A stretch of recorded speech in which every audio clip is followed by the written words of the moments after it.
Pagbusisi sa panukalang budget para sa susunod na taon, sinimulan na ng Senado.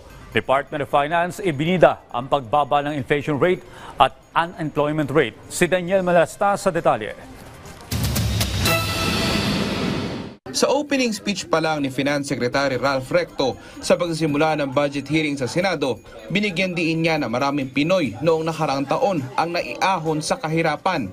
And last year, we lifted 2.5 million Filipinos out of poverty, dropping the poverty rate to 15.5%.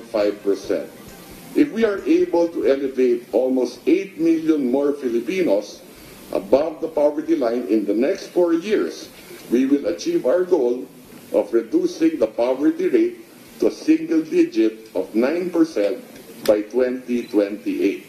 Binida rin ni Recto ang paghupa ng inflation mula sa January hanggang July 2024. Aminado naman si Recto na patuloy na lumalaki ang utang ng bansa ngayon, pero wala raw dapat ikabahala.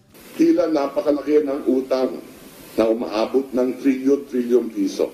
Pero uulitin ko, hindi po tayo dapat mabahala dito. Dahil hindi nasusukat ang utang ng isang bansa base sa pagtingin lang sa aktwal na laki nito. And to be clear, there is nothing inherently wrong with a country having debts.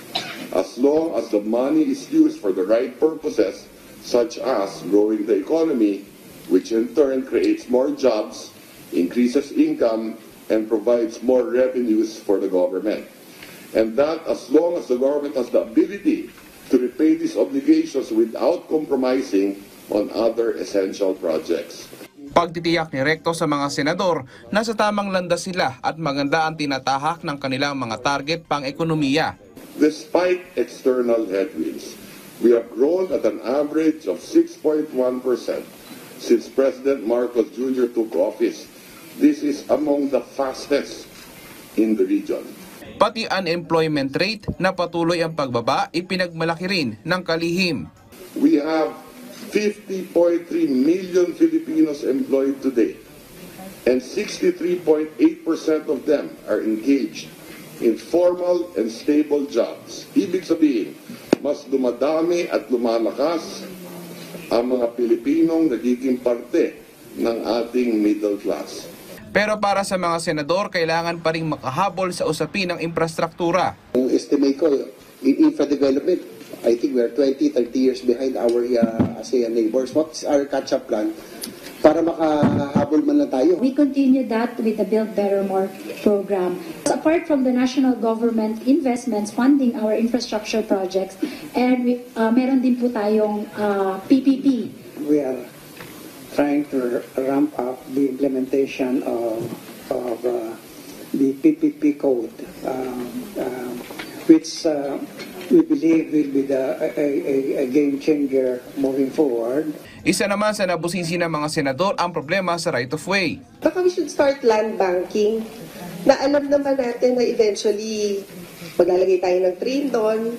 Kumbaga parang uunahan na natin yung problema sa right of way. It's a government project.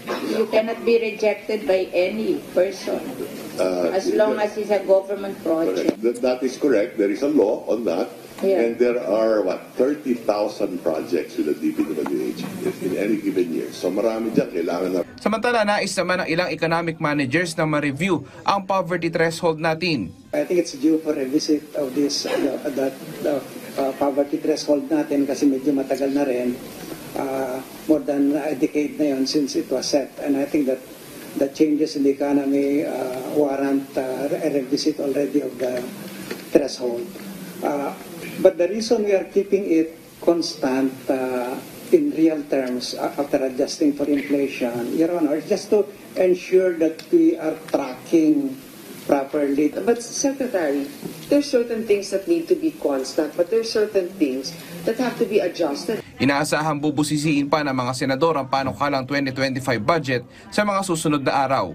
Daniel Malastas para sa Pambansang TV sa Bagong Pilipinas.